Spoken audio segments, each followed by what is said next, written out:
गोविन्दाय नमो नमः। श्रीकृष्णाय नमो नमः। नारायणाय नमोस्तुते।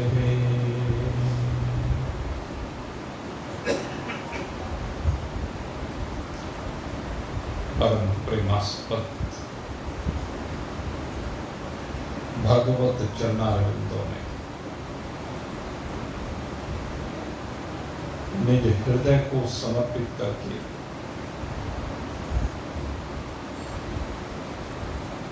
निरंतर अपने पद आगे बढ़ाते हैं, जिज्ञासा करते हैं। भगवान श्री कृष्ण की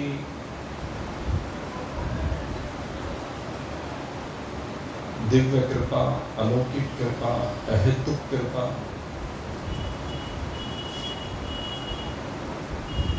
और उसी के परिणाम स्वरूप हमारा चित्त निरंतर उन शुभ भावों से संयुक्त हो रहा है जिनकी प्रेरणा भगवान श्री कृष्ण हमें निरंतर प्रदान कर रहे हैं।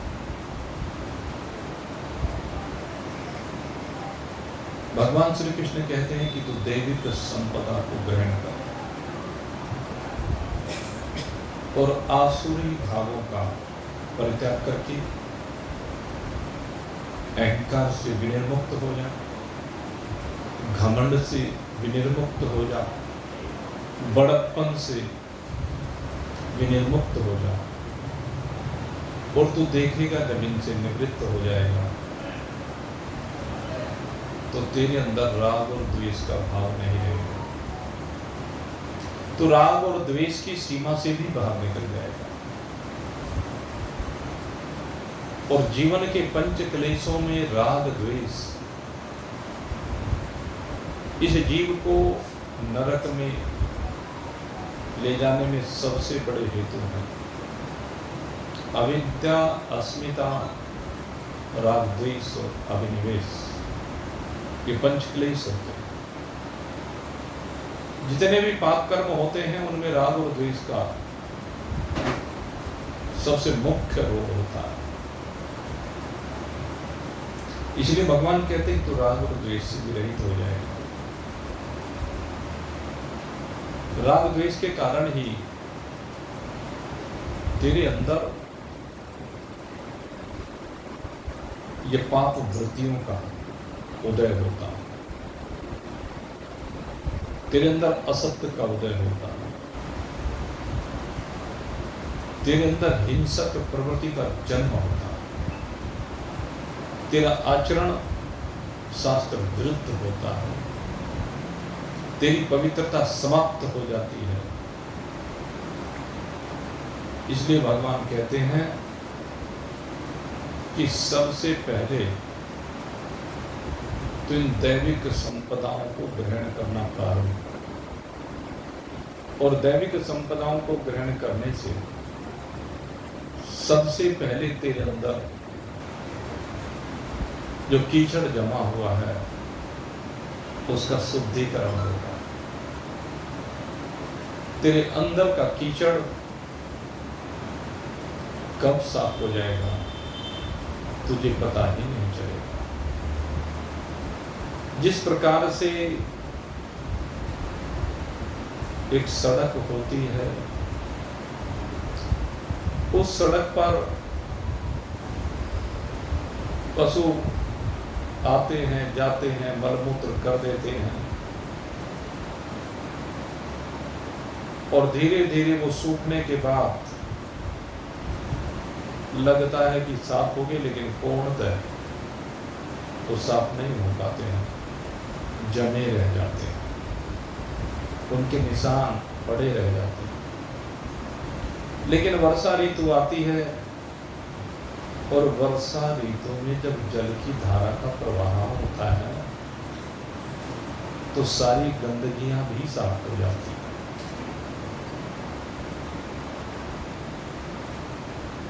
वर्षा ऋतु में जब बाढ़ आती है ना, यद्यपि बाढ़ विनाशकारी तो है, इसमें तो कोई दो नहीं,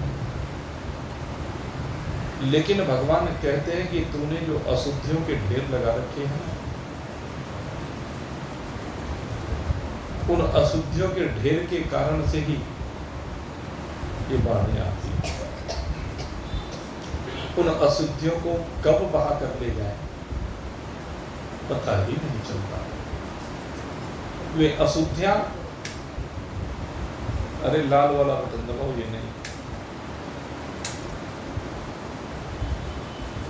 इसी प्रकार से अंतःकरण में न जाने कब कब का मलमूत्र तो जमा हो रहा है, वो शुद्धियां, ये कीचड़ है, यही तो है। लेकिन जब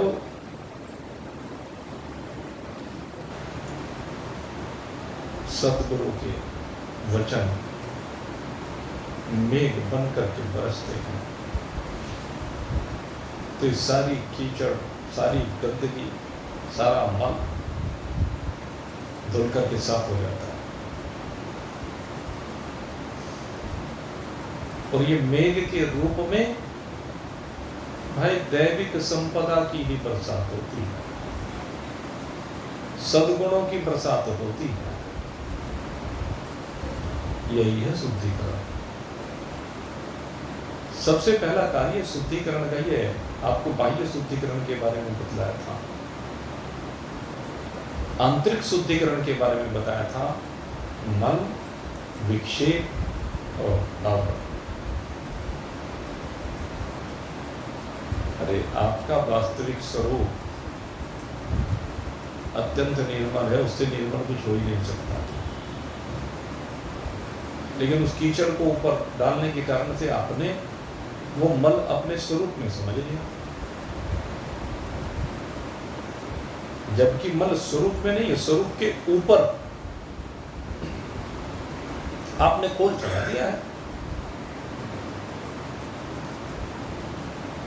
अन्यथा अपना स्वरूप तो सदा ही निर्मल है, हीरा, उसकी चमक सदा ही है। उसे कीचड़ में डाल देने से हमें लगता है कि उसकी चमक समाप्त हो गई, लेकिन नहीं, जैसे वो धुलता है तो तुरंत उसका वही प्रकाश सामने आ जाता है।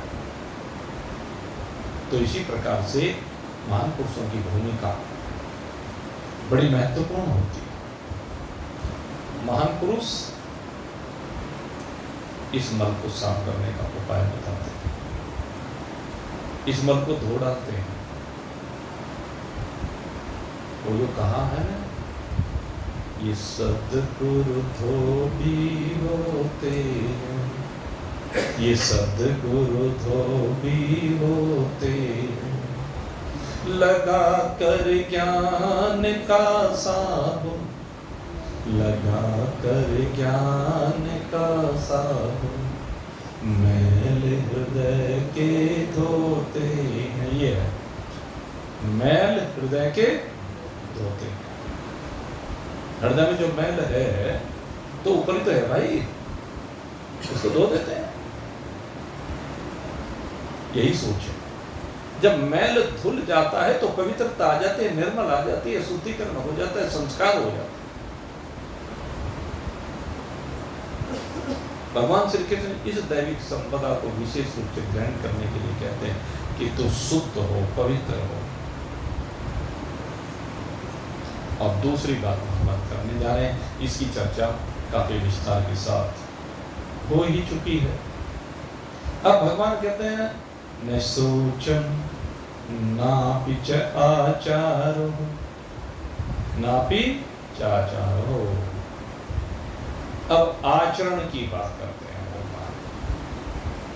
कहते हैं भाई जो आसुरी प्रकृति के लोग होते हैं, अब उनके आचरण की क्या बात करें, उनके तो आचरण कुछ होते ही नहीं। उनके अंदर तो झूठ भरा हुआ है, छल कपट भरा हुआ है, फरेब भरा हुआ है। और भगवान ने कह दिया भाई जिनके अंदर ये भरा हुआ है उसे तो मैं पसंद ही नहीं करता, वो मेरा प्रिय नहीं हो सकता। जिसके अंदर ये सब चीज भरी है, मोह कपट छल छेद न भाव, भगवान तो साफ कहते हैं। जिसके अंदर ये सब चीजें भरी हुई है वो भगवान को पसंद नहीं है। वो अपने आप में उन चीजों को लेकर के चाहे कितना इतराता फिरे, कितना अभिमान करता फिरे, अहंकार करता फिरे, घमंड करता फिरे, लोगों को कष्ट देता फिरे, लेकिन भगवान की दृष्टि में उसका कोई महत्व नहीं। भगवान की दृष्टि में तो गंदी नाली का कीड़ा है, वो गंदी नाली का कीड़ा है भाई भगवान की दृष्टि में। इसलिए उसको नरकों में भेजते हैं भगवान। वो तो नरकों के काबिल है, जहां पर असंख्य कष्ट उठाता है। जितने कष्ट उसने दिए हैं ना लोगों को, ये बुरे आदमी जितने कष्ट देते हैं ना दूसरों को, वो मैं सूद ब्याज के सामने आ जाते हैं, सारे झेलने पड़ते हैं। जो अपने धर्मों से पीछे हटा है, सदाचरण क्या है, सदाचार क्या है, दायित्व तो निर्वहन है। भगवान ने यहाँ प्रत्येक जीव को इस मनुष्य शरीर में दायित्व देकर के भेजे हैं। अगर वो अपने दायित्वों का निर्वहन कर रहा है ठीक प्रकार से तो सदाचारी है, और अगर दायित्वों का निर्वहन नहीं कर रहा तो उसे क्या कहेंगे, पापाचारी। उसे तो पापाचारी कहेंगे। और पापाचारी का स्थान कहाँ है? नरकों में है ना। जो रौरव कुंभीपाक आदि नरक हैं वो वहां जाता है भाई। जो भी आचरणहीन होता है, माता के प्रति जो दायित्व है, अगर बेटा उसका निर्वहन नहीं करता तो नरक में ही जाता है। पिता के प्रति जो दायित्व है, अगर उसका निर्वहन नहीं करता है तो नरक में ही जाता है भाई। अतिथि के प्रति जो दायित्व है, अगर उसका निर्वहन नहीं कर रहा है तो नरक में जाएगा भाई। महान पुरुषों के प्रति जो दायित्व बनता है, अगर उसका निर्वहन नहीं कर रहा है तो भाई नरक में जाना पड़ेगा। और फिर सबसे बड़ी बात कही कि जो भगवान के प्रति दायित्व है, भगवान के प्रति कैसा दायित्व है? कहते एक तो सामान्य लोगों के दायित्व है। सामान्य लोगों के दायित्व तो यही है कि भगवान को माने, उनके सामने नतमस्तक। एक छोटे सी कह दीजिए एक कोने मात्र में जिनके भगवान जी रहते हैं, तो लेकिन वो उनकी बात को माने, इतना ही कर ले, स्मरण तो रखे, उससे पाप आचरण नहीं होंगे। अगर इतना सा भी मानेगा तो पाप के आचरण उससे नहीं होंगे, गलत कार्य वो नहीं करेगा। जो भी भगवान को मानने वाला है वो गलत कार्य से बचा रहेगा। आप कहेंगे जी कुछ लोग हमने देखे संसार में, कहने को भगवान को भी मानते हैं, अच्छे कार्य भी करते हुए दिखाई देते हैं, लेकिन पाप आचरण में लिप्त रहते हैं। भगवान के नाम से भंडारे करते हैं, भगवान के नाम से कीर्तन कराते हैं, भगवान के नाम का भजन करते हैं, कराते भी और करते भी हैं। लेकिन विचार करके देखिए, उनके बारे में बार बार हमें सुनने में आता है, देखते भी हैं समाज में, कि अच्छे अच्छे कार्य ऊपर से वो करते हुए दिखाई देते हैं, लेकिन अंदर से पहले तो हमने देखा, अब भाई देखा क्या सुना कि जो ये मंडली वाले आते थे, सारे एक जैसे नहीं होते, मैं फिर कहता हूँ, लेकिन उनमें कुछ ऐसे होते हैं कि आते तो वो भजन करने के लिए भगवान के, भगवती के, हनुमान जी के, और पहले अपवित्र होकर के आते हैं।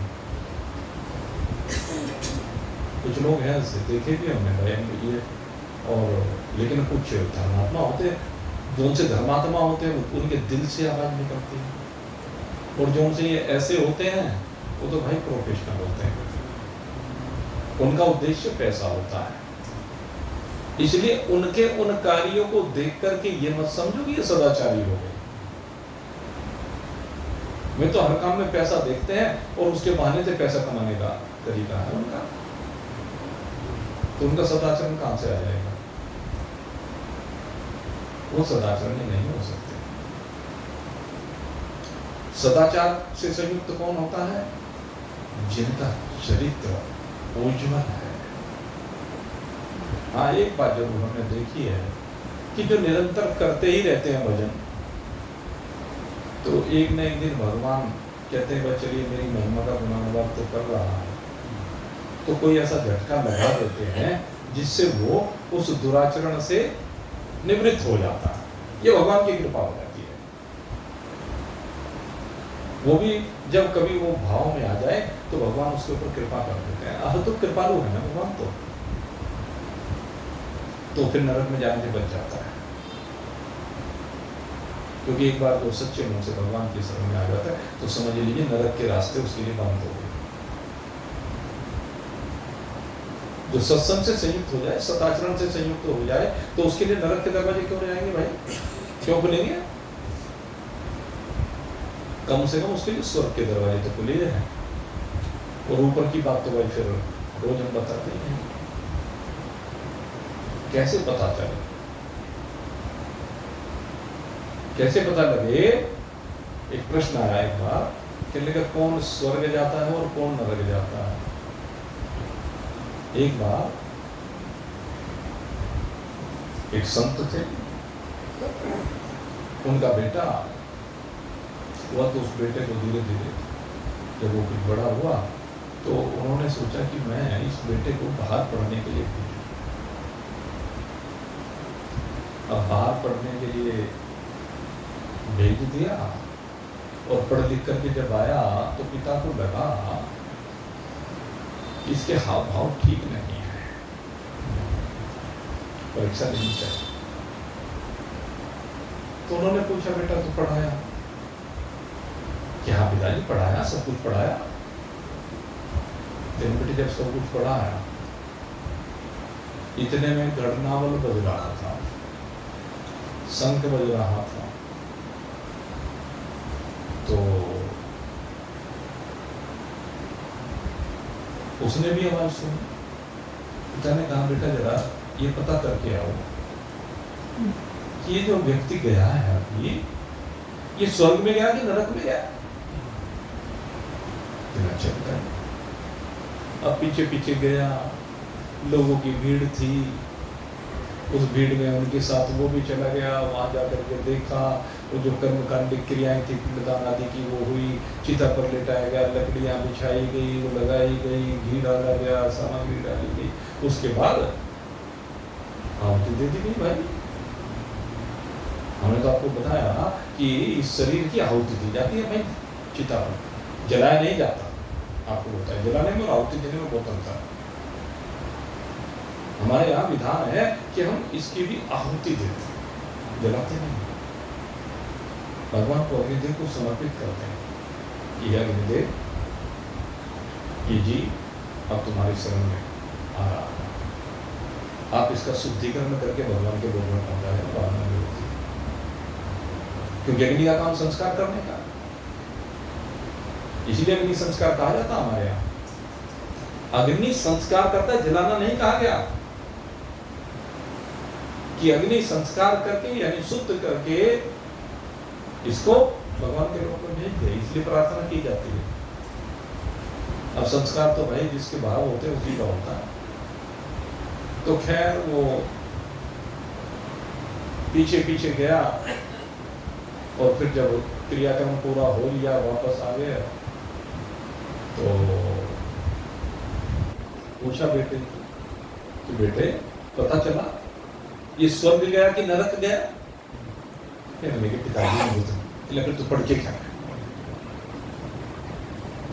अगर तुझे यही नहीं पता अध्यात्म विद्या पढ़ने के बाद कि ये स्वर्ग गया ये नरक गया, तो फिर विद्या का फायदा क्या होगा? जा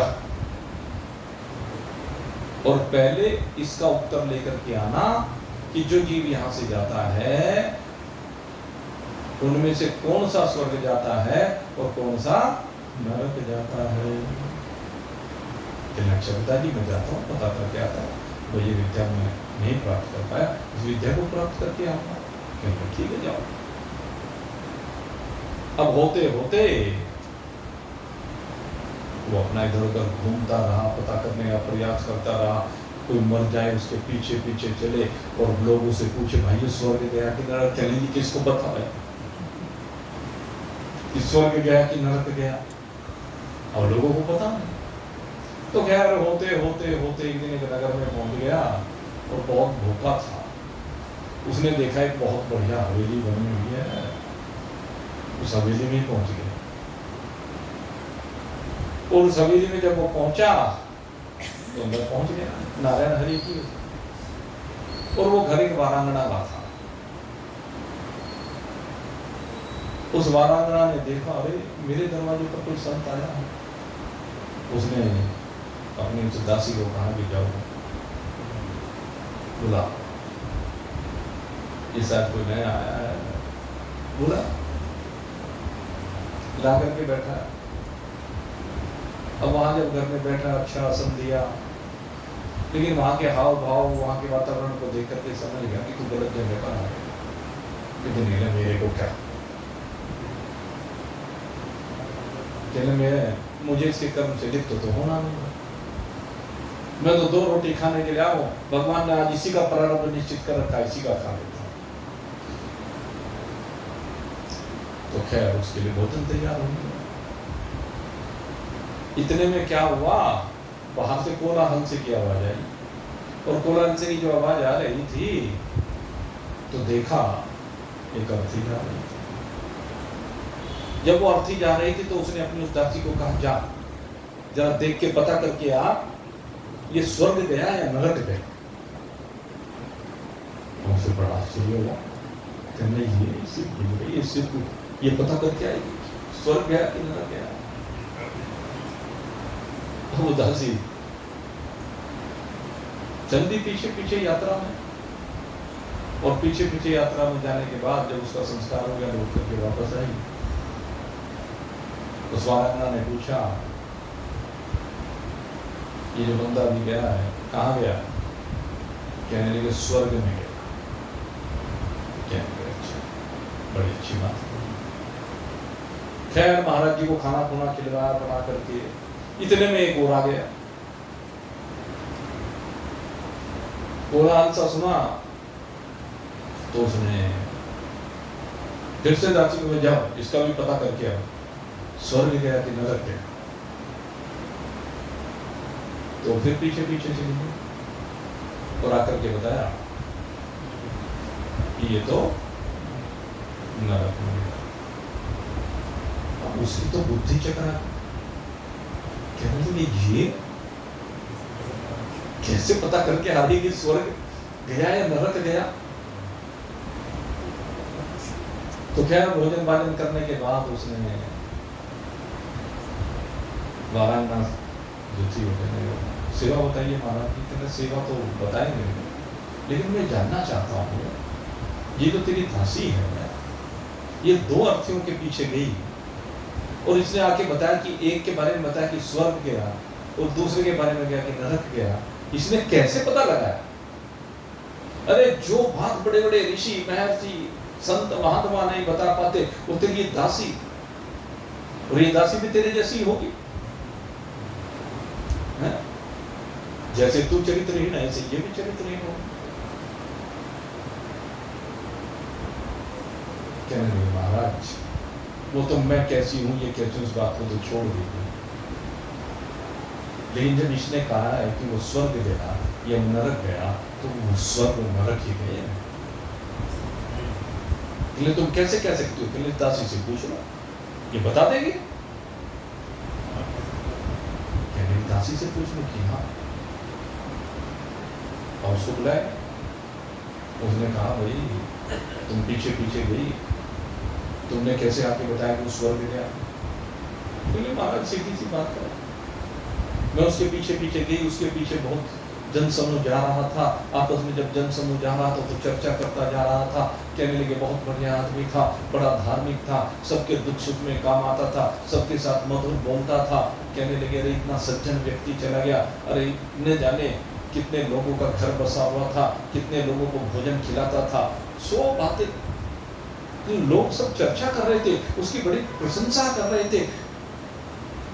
जिसकी इतने लोग पीछे चलते हुए प्रशंसा करें, जिसके लिए लोग रोते हुए जाएं, वो स्वर्ग में तो जाएगा, वो नरक में नहीं जा सकता। अच्छा दूसरा, कैसे पता किया कि वो नरक में गया? कहने लगे हम लोग पीछे पीछे जा तो रहे थे, शर्मा से कहने में मजबूरी है, बिरादरी की बात है, पड़ोस की बात है, रिश्तेदारी की बात है, उसके पीछे पीछे तो जा रहे थे, लेकिन सब चर्चा गए थे कहना धरती की बोझ खत्म हो गई। पहले सब कह रहे इतना धंधा आदमी था, इसने सारी जिंदगी कभी किसी का कहना नहीं माना, सारा परिवार इससे परेशान रहता था, सारे रिश्तेदार परेशान रहते, सारे मोहल्ले वाले परेशान रहते, कि जबान पे इसकी कंट्रोल नहीं थी, जब देखो कभी अग्नि बहानी छोड़ता था। कहने लगे जिसके जाने के बाद लोग ऐसी चर्चा कर रहे हैं, उसके पीछे पीछे ऐसी चर्चा करते जा रहे हो, तो भला नरक में जाएगा तो कहाँ जाएगा? मुझे तो सीधी सी पहचान है। महाराज जी को ज्ञान मिल गया एक वाराणसी से। तो मेरे मित्रों, ज्ञान क्या मिला? अगर सदाचार से संयुक्त जीवन को जिया है, अगर परोपकार से संयुक्त जीवन को जिया है, अगर भगवान की भक्ति से संयुक्त जीवन को जिया है, अगर दूसरे के लिए अपने जीवन को जिया है, तो कहाँ जाएगा? स्वर्ग में जाएगा। तो बस यही बात भगवान बता रहे, यही पहचान बता रहे हैं। सद्गुण व्यक्ति की दैविक संपदा से संयुक्त व्यक्ति की, और दूसरे शब्दों में मैं कहूं कि देवता की पहचान कैसे होती है, तो कहते हैं ऐसे ही देवता की पहचान होती है, जो दूसरे को दुख को देख करके द्रवित होता, जो दूसरे के दुख को देख करके द्रवित नहीं होता, अपितु उसकी सहायता करने के लिए खड़ा हो जाता है। कह रहे हैं वही सदाचारी है, और जो ऐसा नहीं करता है वो वह पापाचारी। जो माँ के प्रति दायित्व का निर्वहन नहीं करता, माँ की सेवा नहीं करता, तो उसको सदाचारी कैसे कहते हैं?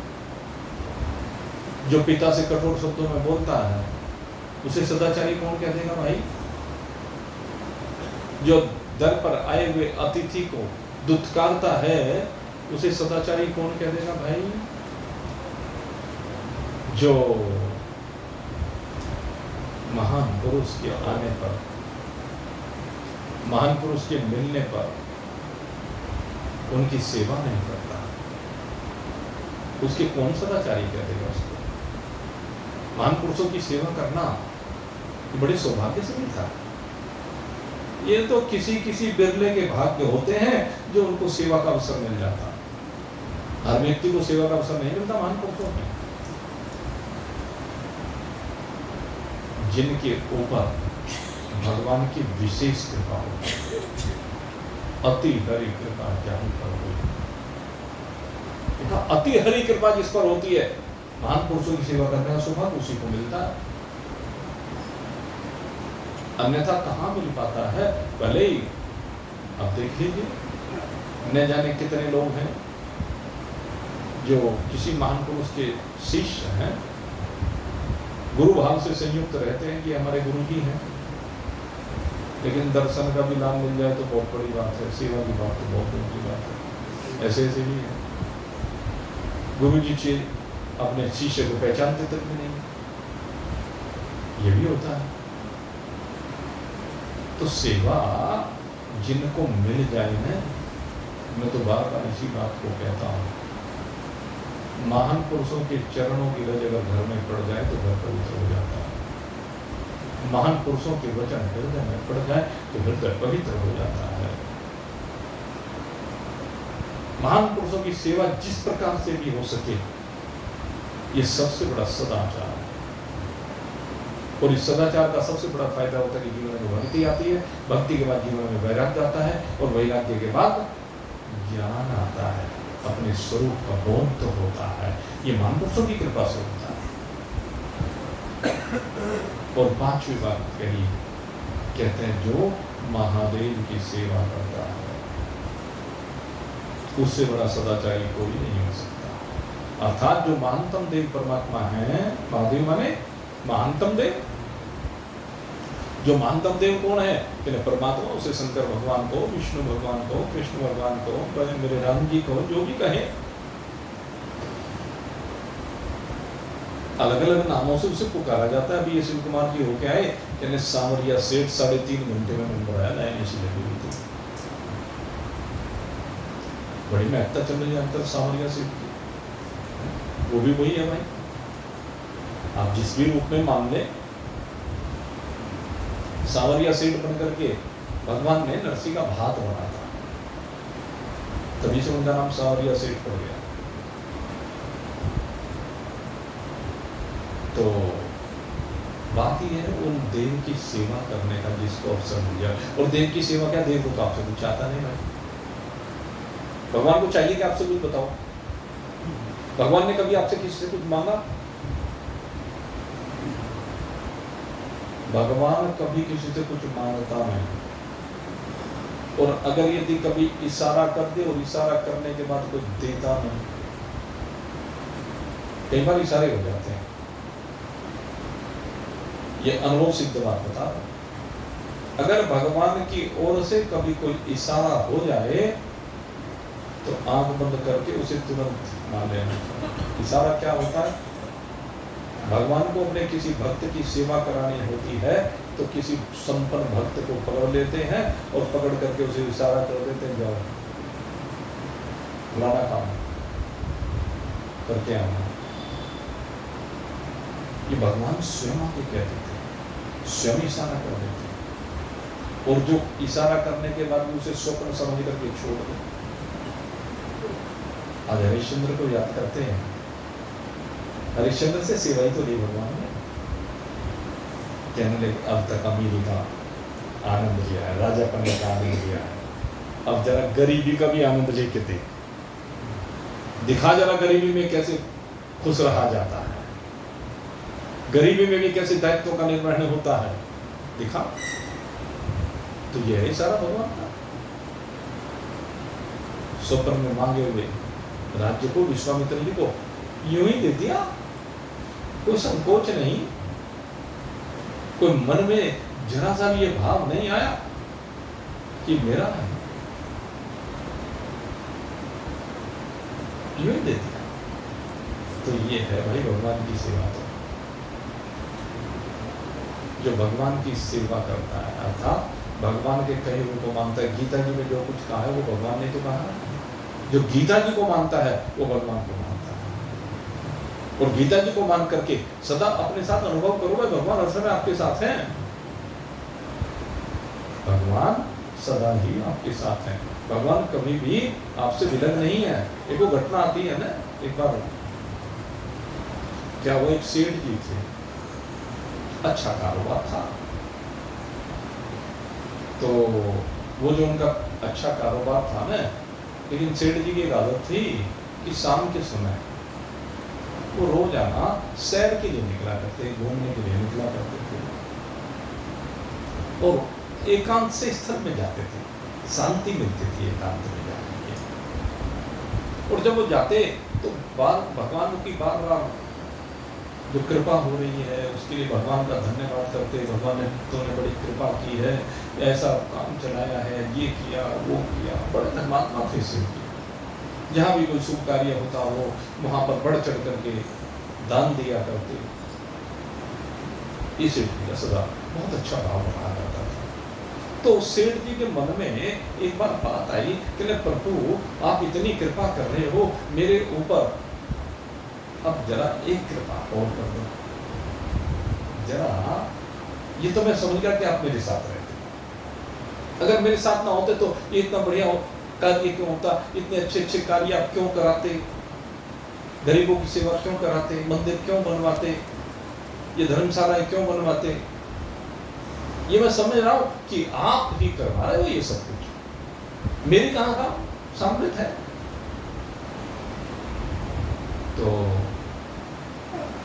प्रभु बस एक मिनट, क्या कहने लगे, बस एक बार मैं चाहता हूं कि बस जब आप मेरे साथ हुई तो बस जरा सा मुझे ये अनुभव करा दो कि आप वास्तव में मेरे साथ हो, मुझे आपकी उपस्थिति महसूस होने लगे। अब भगवान से प्रार्थना की तो उसके बाद क्या हुआ कि रोज जब सेठ जी सैर करने के लिए जाते ना, तो सेठ जी ने क्या देखा, उनको लगा कि कोई तेरे साथ साथ चल रहा है, और देखा रेत पर समुद्र के किनारे पैरों के निशान छप रहे। तो सेठ जी बड़े आनंदित थे, कहने प्रभु आपने मेरे निवेदन को स्वीकार कर ले, मेरी प्रार्थना आपने मान ली है प्रभु, आपका कोटि से धन्यवाद है। आप अब मेरे साथ साथ चल रहे, अब मैं अनुभव कर रहा। ऐसे रोज चलता रहा। अब धीरे धीरे क्या है भाई, न जाने कितने जन्मों के पाप कर्म, और कोई पाप कर्म फल देने के लिए आ गया।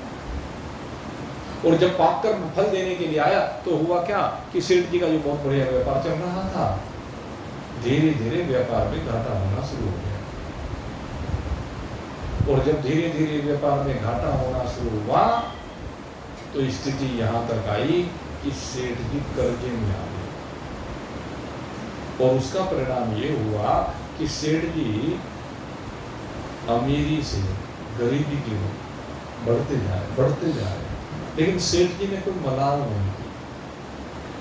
रिश्तेदार दूर से नमस्ते करके जाने लगे, पड़ोसी दूर से नमस्ते करके जाने लगे, जो समाज सेवी थे वे भी दूर से नमस्ते करके जाने लगे, जिनको लाखों लाखों रुपए दे रखे थे दान में, आज वो भी दूर से ही।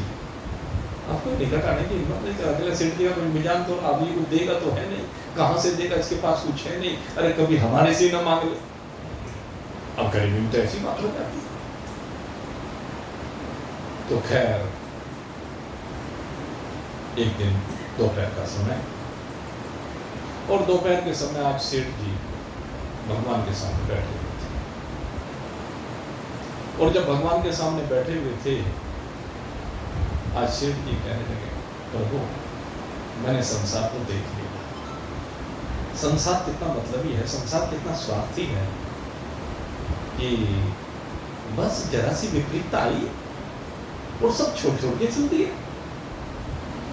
लेकिन संसार का रूप यह आपने दिखा दिया, ये भी बहुत अच्छा किया भगवान। फिर खैर आज बहुत दिनों के बाद, क्योंकि अब जब दिक्कत में चल रही तो सैर भी बंद हो गई थी, और जब सैर बंद हो गई तो आज फिर से सैर करने के लिए सेठ जी चलते। अब जब सेठ जी सैर करने के लिए जा रहे थे तो क्या देखा कि आज सेठ जी को अपने साथ कोई उपस्थिति महसूस नहीं हो रही। जो भगवान की उपस्थिति महसूस हो रही होती थी, न आज पदचाप है, न पद जहां पर भगवान के पड़ा करते थे उनकी छाप, न अपने आप को महसूस हो रहा। और जब ऐसा देखा सेठ जी ने तो आज सेठ जी पहली बार रोदन करने लगे, कहने भगवान नुकसान हो गया, कोई बात नहीं, अमीरी चली गई, गरीबी आ गई, कोई नुकसान नहीं, परिवार वालों ने साथ छोड़ दिया, पड़ोसियों ने साथ छोड़ दिया, रिश्तेदारों ने साथ छोड़ दिया, कोई बात नहीं। लेकिन प्रभु मेरे से ऐसी क्या गलती हुई कि आपने भी मेरा साथ छोड़ दिया? प्रभु मैंने तो दुख में भी आपका वचन बंद नहीं किया। हे प्रभु मैंने तो सब कुछ को सहज स्वीकार किया, अपने प्रारब्ध को सहज में स्वीकार किया, मैंने समझ लिया मेरे पाप कर्मों का फल है, लेकिन इसका मतलब ये तो नहीं कि आप भी मेरा साथ छोड़ दें। और जब ये कह रहा था उसी समय भगवान प्रकट हो गए, कहने लगे सेठ जी तुमने कैसे मान लिया कि संसार ने अगर तुम्हारा साथ छोड़ दिया तो मैं भी तुम्हारा साथ छोड़ दूंगा? प्रभु आपके साथ चलने को मैं अनुभव करता था, आपका साया मुझे लगता था कि मेरे साथ साथ चल रहा है जब मैं सैर करने आता था, आपके चलने की आवाज में अनुभव करता था, आपके चरण चिन्हों को मैं देखा करता था, लेकिन ये विपरीतता आने पर आज कुछ भी नहीं। इसलिए प्रभु मैंने माना, कहने के सेठ इतना नुकसान हुआ, इतने बड़े प्रारब्ध के थपेड़े आए, इतनी विपरीतताएं आई, सेठ क्या तेरे में इतनी शक्ति सामर्थ्य थी कि तू अब खड़ा रह सकता? अरे सेठ, तू अगर आज चल रहा है तो मेरे पैरों से चल रहा है। ये जो तुझे पद चिन्ह यहाँ दिखाई दे रहे हैं ना, ये तेरे पद चिन्ह नहीं है, ये मेरे पद चिन्ह है। मैं तुझे गोद में लेकर के चल रहा हूँ, और जो तेरे अंदर ये इतनी शक्ति सामर्थ्य आई है ना, ये मेरे कारण से से फूट फूट करके रोने लगा। प्रभु क्षमा कर दीजिए, आज मुझे समझ में आया कि सब संसार के साथ ही साथ छोड़ दें, लेकिन तू कभी किसी का साथ नहीं छोड़ता, इसीलिए तू सच्चा साथी कहा है। सच्चा साथी अविनाशी है, घट घट का एक निवासी है, गए हाथ थमा निज साजन को, मरने जीने का ना बन सोई, दुनिया का मेला देख चुके, अब अपने वतन को चलियो। सच्चा साथी तो वही है ना भाई, ये विश्वास की बात है। इसलिए सबसे बड़ी सेवा कही कि न परमात्मा की सेवा हो, महानतम देव की सेवा हो। कहते जो महानतम देव की सेवा करता है उसकी यात्रा उसी की ओर जाती है, स्वर्ग की ओर नहीं जाती भाई। माता पिता की सेवा से स्वर्ग मिलता है, अतिथि की सेवा से स्वर्ग मिलता है, और भगवान की सेवा से भगवान का लोक मिलता है, और गुरु की सेवा से भगवान के साथ एक रूपता मिलती है। भगवान के और गुरु के, भगवान के और जीव के बीच में अंतर नहीं रहता भाई। ये गुरु की सेवा का फल है, इसलिए गुरु की महत्ता श्रेष्ठतम कही। तो भगवान कहते हैं कि जिनका ऐसा आचरण है वो सदाचारी है, और जिनका इनके विरुद्ध है वो दुराचारी है भाई, पापाचारी है भाई।